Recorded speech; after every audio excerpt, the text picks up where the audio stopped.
بسم الله الرحمن الرحيم اقرأ باسم ربك الذي خلق خلق الإنسان من علق اقرأ وربك الأكرم.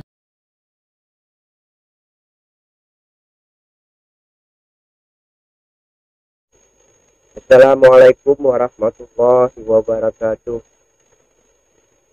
Sekarang kita akan berdiskusi tentang makna atau maksud daripada kebenaran itu sesungguhnya. Karena dalam realitas kita sering jumpai perbedaan-perbedaan pendapat dari berbagai macam kelompok akan menyatakan bahwa semua mengatakan benar. Jadi kita ingin tahu sebenarnya kebenaran itu seperti apa, terutama berdasarkan itu kami kita dengarkan kajian ini disampaikan oleh Bapak Ibu. Silakan Bapak Ibu. Assalamualaikum warahmatullahi wabarakatuh. Memang ini tema yang menarik. Kadang memang sejak awal umat manusia kayaknya selalu berbicara tentang apa sih kebenaran. Nah, saya pengen melihat dari tinjauan Al-Quran. Memang awal-awal Allah sudah memperingatkan bahwa kita diperintahkan untuk menjadi satu kebenaran. Allah menyatakan bahwa kalau tidak melalui kebenaran itu disebut di dalam Al-Quran itu dengan istilah zon, melalui persangkaan,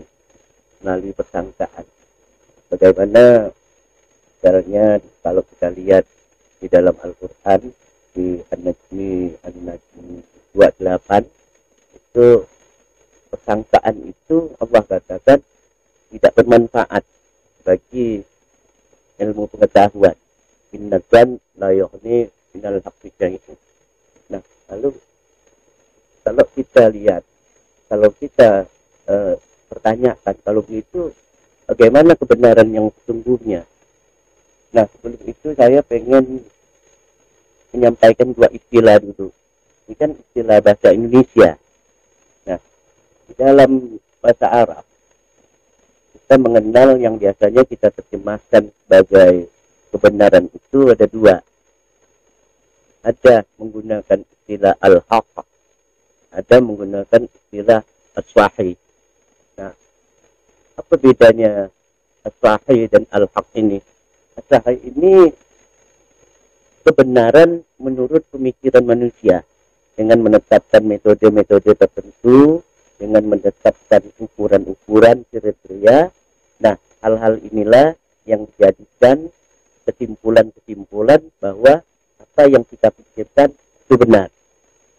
Nah, sedangkan al-haq ini satu istilah yang digunakan Allah untuk menyatakan bahwa kebenaran yang sesungguhnya.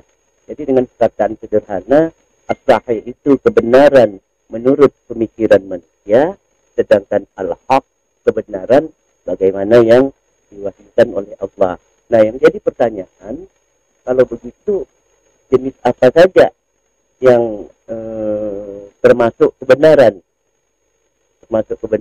Nah, kalau kita urut dengan penggunaan istilah al-haq ini, pertama, kebenaran yang sesungguhnya itu adalah Allah itu sendiri. Nah, ini kita dapat lihat misalnya di surah Al-Hajj 62, surah Al-Hajj ayat 6, itu dikatakan jelas dzalika bi annallah wal haq. Yang demikian itu Allah adalah hak. Jadi Allah yang memberikan wahyu itu sumbernya hak. Ini yang pertama. Yang kedua kita lihat lagi apa yang disebut dengan al-haq. Yang kedua, Allah menyatakan bahwa Al-Quran itu sendiri yang diwahyukan oleh Allah yang sampai kepada kita, nah itu disebut juga sebagai Al-Haq. Itu juga sebagai Al-Haq. Ini dapat kita lihat misalnya di surah Al-Hajj 54. Allah berfirman, wal ya'lamal ladzina utul ilma annahu haq min rabbika. Jadi apa yang diwahyukan oleh Allah itu, nah itu disebut juga sebagai Al-Haq Al-Quran. Nah, karena sebagai Al-Haq Al-Quran itu tentu di dalamnya terdapat banyak ayat yang menurut para ahli katanya ada 6.666. Nah, bagaimana menyikapi ayat-ayat ini? Nah, Allah juga menyatakan itu di dalam surah An-Nisa, surah An-Nisa 82, kalau tidak salah, Allah menyatakan bahwa Al-Quran itu harus kita tadabbur. Apalah tadabbur Quran? Kenapa kalian tidak mentadabbur Quran?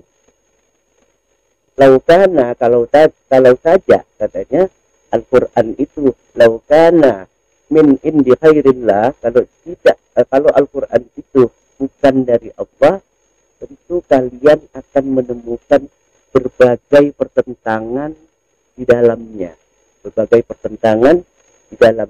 Lawa jadu fihi ikhtilafan katsiran. Di dalamnya banyak pertentangan. Itu yang ketiga. Yang keempat, Al-Haq juga disebut Allah dalam proses penciptaan alam semesta. Nah, ini dapat kita lihat di surah Al-Hijr itu 85, itu dikatakan juga Allah mengatakan, wa ma khalaqnas samawati wal ard illa bil haq. Jadi Allah menciptakan alam semesta dengan aturan-aturan, dengan segala hukum-hukum wujud yang ada ini itu juga dengan konsep al-haq. Nah, inilah kriteria-kriteria kebenaran yang menurut wahyu daripada Allah.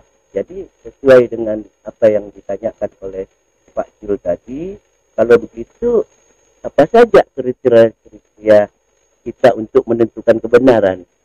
Nah, dari apa yang saya uraikan ini, kita bisa memverifikasi apakah pemikiran kita, apakah tindakan kita, apakah penilaian kita terhadap sesuatu itu, apakah ini ada di dalam konteks kebenaran sebagaimana yang dikehendaki oleh Allah. Nah, apa itu? Dari apa yang tadi saya uraikan, itu syarat-syaratnya dapat kita susun. Jadi pertama, tentu segala pernyataan, segala yang kita anggap benar, segala tindakan dan penilaian kita, itu semuanya harus berada di dalam suatu kerangka wahyu. Itu yang pertama. Yang kedua, konsekuensi logis dari pernyataan yang pertama tadi, tentu setiap pemikiran, setiap pernyataan, setiap tindakan, setiap penilaian kita tentu harus memiliki landasan ayat Al-Quran. Itu yang kedua. Yang ketiga, apapun landasan yang kita gunakan di dalam penafsirannya, tentu itu tidak boleh bertentangan dengan ayat-ayat yang lain. Nah, yang keempat, seperti yang terakhir kita katakan tadi, bahwa alam semesta ini itu juga diciptakan Allah melalui konsep al-haq. Berarti apapun pernyataan kita, apapun pemikiran dan tindakan kita, itu harus juga tidak boleh bertentangan dengan konsep-konsep alam semesta ini. Harus dibuktikan dengan hukum-hukum wujud di alam semesta ini. Misalnya kita mengatakan kasarnya, misalnya kita berpikir bahwa matahari itu terbit mulai dari barat. Itu harus kita buktikan karena menyangkut hukum alam. Harus kita lihat kenyataan-kenyataan pada hukum-hukum di alam semesta itu. Nah, jadi empat kriteria inilah secara sederhana bagaimana kita memverifikasi apakah pemikiran, apakah tindakan, apakah penilaian kita itu masuk di dalam konsep kebenaran.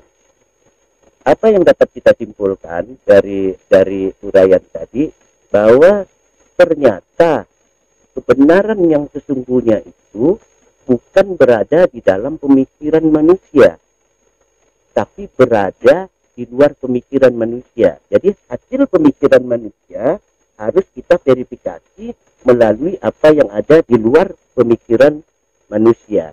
Contoh sederhana saja, misalnya Pak Jul mengatakan bahwa tinggi badan Pak Jul itu 170 misalnya. Saya tidak yakin apakah betul. Saya ambil meteran. Oh, setelah dibuktikan, oh memang benar. Atau Pak Jul mengatakan berat Pak Jul 70 kg. Saya ambil alat timbangan. Artinya apa? Artinya semua alat verifikasi yang kita gunakan itu bukan ada pada diri manusia, tapi ada di luar pemikiran manusia. Nah, ini konsep al-haq sebenarnya. Begitu juga dengan as-sahih tadi yang saya katakan. Karena as-sahih itu adalah hasil pemikiran manusia, mau tidak mau, as-sahih itu juga harus diverifikasi melalui al-haq, melalui Al-Quran. Misalnya di dalam sehari-hari kita mungkin kita bertukar pikiran tentang suatu hadis misalnya.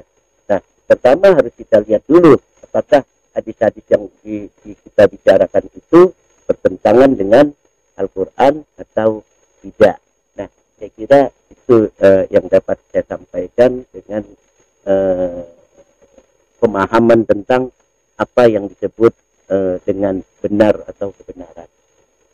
Demikian pemirsa, kita dapat simpulkan bahwa kebenaran al-haq itu harus kita verifikasi berdasarkan wahyu dan firman yang dalam Al-Quran. Terima kasih. Assalamualaikum warahmatullahi wabarakatuh.